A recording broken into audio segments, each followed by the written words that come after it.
I think we touched on it last time, but I can't totally remember. But you also, with cancers, even in men, prostate, there's sort of thoughts that high testosterone causes that.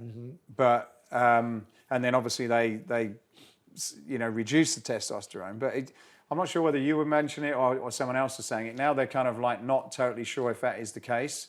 Whether, sometimes, if you've got high testosterone, that isn't the cause of prostate. What do you know about that? Well, what they found a couple of years ago was that the prostate gland has a finite ability to accept testosterone.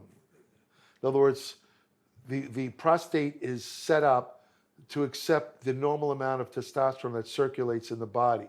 If you take more than that, let's say you were taking steroids, even if you have massive amounts of steroids, of course, are basically synthetic forms of testosterone. Even if you're taking massive amounts of anabolic steroids, and you have which consequently will produce massive amounts of testosterone in your blood, it's not going to get into the prostate. Because if it did, if you think about it, every bodybuilder, all these pros would all have prostate cancer. Secondarily, who produces the most testosterone? When does testosterone peak in men? Age 19. If testosterone really direct cause of prostate cancer, every man 19 should be getting prostate cancer within a year or two. It doesn't happen. They have the lowest rates of prostate cancer. So, in other words, the amount, what they found conversely, and this is rather surprising, is that the men who are most at risk for prostate cancer have two problems. One is a genetic risk.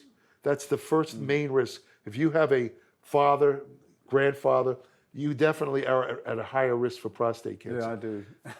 So. Unfortunately, black men, for some reason, have a higher risk for prostate cancer.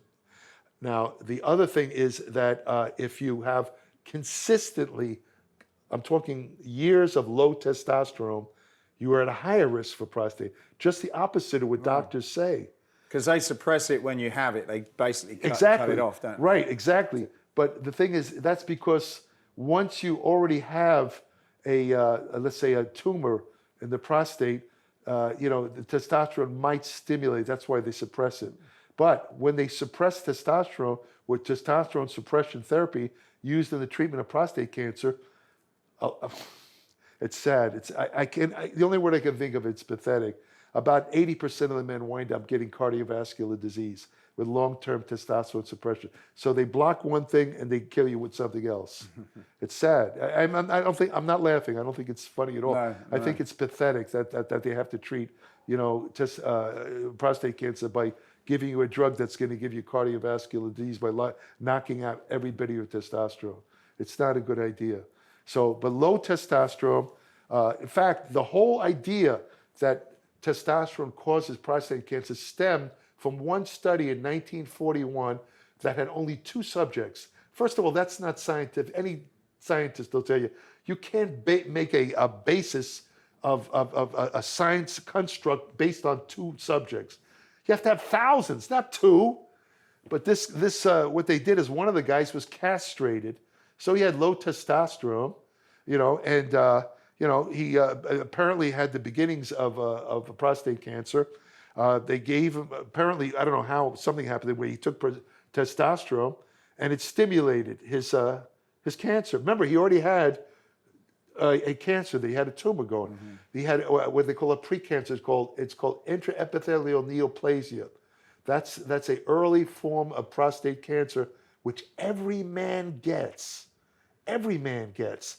There's a saying in medicine, every man who lives to 80 or so gets prostate cancer, but they usually die of something else. Right, yeah, I heard that. You might have heard that, cardiovascular disease or something else. It's just an abnormal cells that, it has to do with cell replication, cell senescence. The cells don't replicate right, so you get these abnormal cells. And they could turn into prostate cancer. This is what this guy had. They gave him some testosterone. He got full-blown prostate cancer. Conclusion of study, testosterone causes prostate cancer.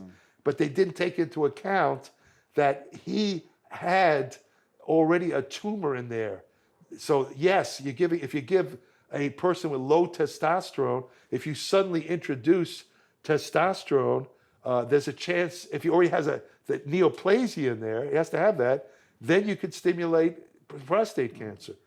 But in other cases, it's all you're going to do is normalize the testosterone level. It's not going to give you prostate. In fact, there's a couple of urologists who are now suggesting, this is kind of shocking, that you can actually give testosterone to people, men that are being treated for prostate cancer. They're suggesting giving testosterone to these men. That would some urologist makes their head explode with it, because they've been taught for years that you do the opposite. You block testosterone. You know. So what did you like after you looking at this? What? And I'm not saying this is any medical advice or whatsoever, but what are some of the conclusions you've got that you think over time? Do you think that they may have got that wrong, and over time they may look at this differently? Do you think? Well, I think that the idea that I think the major problem is doctors are indoctrinated. A lot of doctors are indoctrinated because of that study to believe that testosterone is a carcinogen like estrogen. Estrogen is a carcinogen. Testosterone is not. There's no evidence that testosterone causes cancer. Well, there is for estrogen. So they're hesitant to give men who need testosterone, who are clinically deficient, as shown by those 3 testosterone tests. They won't give it to them. I went to a doctor years ago, and I'll tell you a quick story. I had taken a testosterone booster myself. This was sent to me by a guy who said, Jerry, it'll raise your testosterone. I was about 45 at the time. He says, it'll raise your testosterone, no side effects. And I trusted the guy. Sure, send it to me. I took it, and sure enough, I got stronger. My muscles were growing. Oh, this is great. I'm getting a steroid effect without taking steroids. Unfortunately, what happened was I noticed that my testes started to shrink, which is a sign of testosterone suppression. That means your natural testosterone is, when you take exogenous testosterone from the outside, your body stops producing gonadotrophins. Remember we talked about last, like lutein, which cause your body to produce that. It turns off. So if your testes aren't getting that, it's like, again, to use it or lose it, they shrivel up. And I was concerned about that. So I consulted a doctor. I said, listen, I've left something out. I found out that the supplement was what they call a designer steroid. He didn't tell me that. It was an actual steroid. I admit, this is the only time I ever took steroids in my life. I admit it, but I didn't know it at the time. So I consulted this doctor, and I said, listen, doc, I told him the story. I said, I would like to get on, I don't need to get on testosterone therapy yet, but could you put me on a course just to normalize it? Because I took a testosterone test, and another doctor called me 2 days later and said, Mr. Brainum, we got the results of your testosterone test. He says you have the same testosterone level as a 7-year-old girl. And so I said, wait a minute, hold on a second. I knew that you needed testosterone to build muscle. And at that time, I was still interested in building muscle. So I met with this doctor. I said, look, could you put me on at least a temporary course of just to get it going again, He says, he looks at me, he says, I wouldn't put my father on testosterone if he showed no testosterone. He said it just like that. I said, why? He said, don't you know it causes prostate cancer? And even back then, I knew that was false. The studies that I mentioned earlier about, how the prostate have a finite, they were just coming out at that time. I said, you're wrong. He said, he goes like this. He says, really? He says, I went to Stanford Medical School. Which medical school did you go to? That's what he said, exact words. I said, okay, good enough. I'll tell you what. Are you a betting man? And he looks at me. I said, I'll tell you what. I will bet you $10,000. Bring a witness in. I'll bet you $10,000. I'll bring in a box of research showing you're wrong. And he just looked at me and walked out of the room and slammed the door. That's what you're dealing with some doctors. I tell that story to show.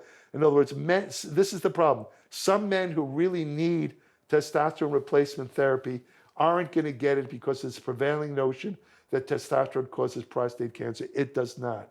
However, if you're, again, starting out, let's say you've had low testosterone for years, you do have to be very closely monitored.